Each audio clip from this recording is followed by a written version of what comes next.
আমার নতুন ব্লগে আপনাদের সবাইকে স্বাগত জানাই। দার্জিলিং টয় ট্রেন রাইডে বা জয় রাইডে আমাদের প্রথম স্টপ বাতাসিয়া লুপ।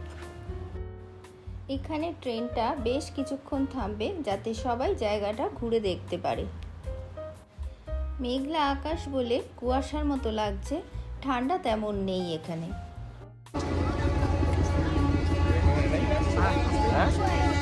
এই হচ্ছে বাতাসিয়া লুপ। এখানে 20 মিনিট টয় ট্রেনটা দাঁড়াবে, 20 মিনিট পর আবার ব্যাক করবে। তো আমরা এই জায়গাটা পুরোটা একটু ঘুরে দেখি, বেশ কিছুক্ষণ এখানে থাকবো। দেখুন কিভাবে মেঘগুলো ঢুকছে আর কি সুন্দর সিনিক বিউটি। ওই একটা ট্রেন আর একটা পেছনে আসছে।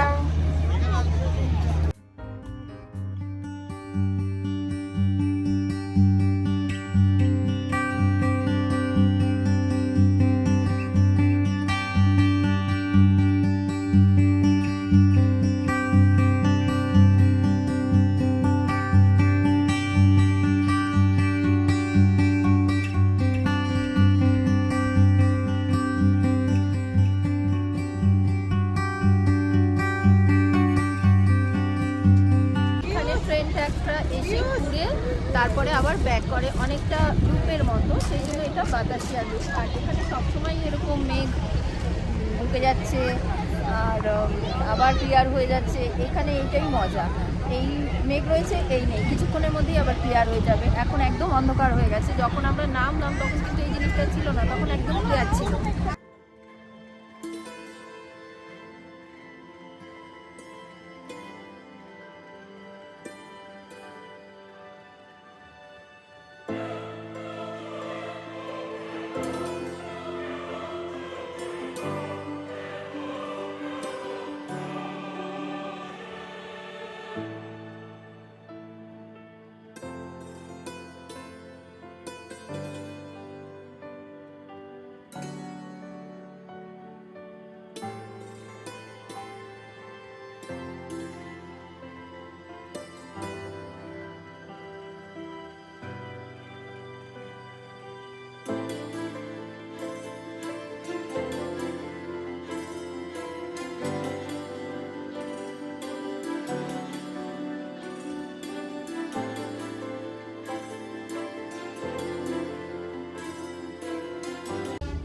এবার টয় ট্রেন এসে দাঁড়ালো ঘুম স্টেশনে।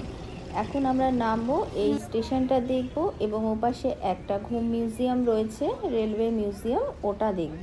ওয়ার্ল্ডের সবচেয়ে হাইয়েস্ট রেলওয়ে স্টেশন। এখানে এই টয় ট্রেনটা কিছুক্ষণ দাঁড়াবে, তো আমরা নেমেছি। এখানে একটা মিউজিয়ামও আছে, সেটাও দেখবো। এই যে ঘুম মিউজিয়াম।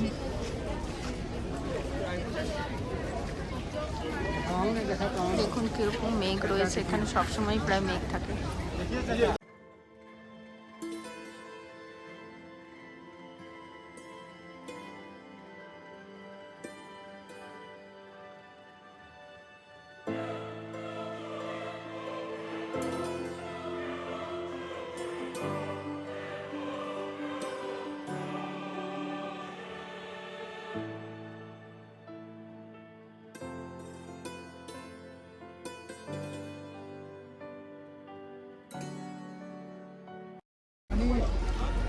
আমরা এখন ঘুম রেলওয়ে স্টেশনে।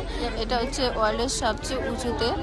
আর এখানে দেখুন, এই ঘুম স্টেশনের মজাটা হচ্ছে, দেখুন সব সময় প্রায় এখানে মেঘে ভর্তি থাকে। আর এই দেখুন রেল প্রায় দেখাই যাচ্ছে না ট্রেনটাকে, এতটাই অন্ধকার। মেঘগুলো গায়ে লাগছে আর বেশ ঠান্ডা ঠান্ডা লাগছে জানেন। এখানে সোয়েটার ঠিক লাগছে না, একটা ফুল স্লিভ হলেই হয়ে যায়। আমি তো তাও পরিনি, আমার একটা হাফ স্লিভ জামা পরেছি, ব্যাস, দ্যাটস ইট। বেশ আরাম লাগছে। আসলে কলকাতার 42 ডিগ্রি টেম্পারেচারের পরে এটা একটা সত্যি অসাধারণ।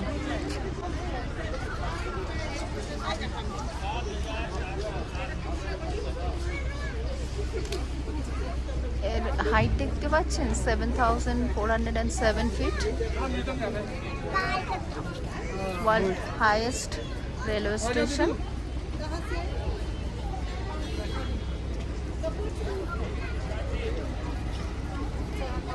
এখানে একটা ইঞ্জিন রয়েছে, এটা জাস্ট ফটো টটো তোলার জন্য। এদিকে মিউজিয়ামটা দেখার পর আমরা এবার ওদিকটাতে চলে যাব যেখানে রয়েছে ঘুম স্টেশনটা, এবং সেই স্টেশনে অনেক দোকান টোকান রয়েছে। আমরা ওদিকটায় গিয়ে একটু দেখি। এই যে এটা হচ্ছে ঘুম স্টেশন, এখানে ট্রেনগুলো এসে দাঁড়ায়। একটা ইঞ্জিন দাঁড়িয়ে রয়েছে আর ওদিকে একটা ট্রেন দাঁড়িয়ে আছে। এখানে অনেক দোকান আছে, চাটাও খাওয়া যায় এখান থেকে।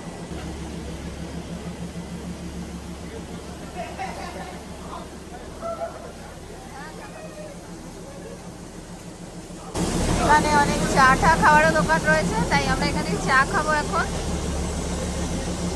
চা কত করে? 40 রুপিস। 20 রুপিস।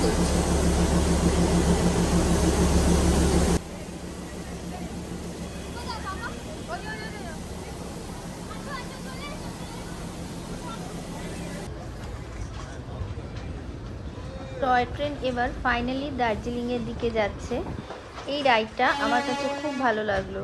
দার্জিলিং স্টেশন থেকে ট্রেনটা ছেড়ে বাতাসিয়া লুপে একটা প্রথম স্টপ দিল, সেখানে আমরা বেশ কিছুক্ষণ সময় কাটালাম। অনেক সুন্দরভাবে অনেক পিকচার তুললাম এই সুন্দর আমাদের দার্জিলিং ট্যুরটাকে মেমোরেবল করে রাখার জন্য। তারপর আবার এই ট্রেনটায় করেই চলে এলাম ঘুম স্টেশনে, যেখানে একটা মিউজিয়াম রয়েছে। ঘুম স্টেশনটা রয়েছে পৃথিবীর সবচেয়ে উঁচু স্টেশন, রেলওয়ে স্টেশন, যেটা দেখতে সারা পৃথিবী থেকে মানুষ এখানে আসে। এত সুন্দর জায়গাটা, আমরা অনেক ছবি তুলেছি। তারপর ওখান থেকে আবার ব্যাক করার জন্য আমরা ট্রেনে করে এখন ফিরে যাচ্ছি দার্জিলিংয়ের দিকে। টয় ট্রেনে করে শিলিগুড়ি থেকে দার্জিলিং না এলেও এই টয় ট্রেন রাইডটা এক্সপিরিয়েন্স করা যায় যদি দার্জিলিং হিমালয়ান রেলওয়েজের এই টয় ট্রেন রাইডটা করা যায়।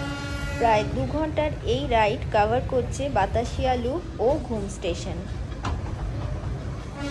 টয় ট্রেন রাইডের টিকিট করতে গেলে এটা অনলাইনে করা যায় অথবা দার্জিলিং স্টেশনে এসেও টিকিট কাটা যায়। সেক্ষেত্রে ডিপেন্ড করে কতটা টিকিট অ্যাভেলেবেল আছে তার উপর। আমরা দার্জিলিং স্টেশনে এসেই টিকিট করেছিলাম। আর স্টিম ইঞ্জিন, ডিজেল ইঞ্জিন দুটোতেই রাইডটা করা যায়।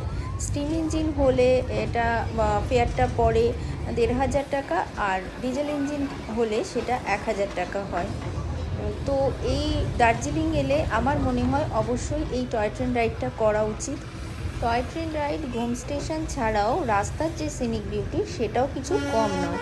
সুতরাং এই টয় ট্রেন রাইডটা আমার কাছে মনে হয়েছে যে সত্যি দার্জিলিং এলে এটা করা অবশ্যই দরকার।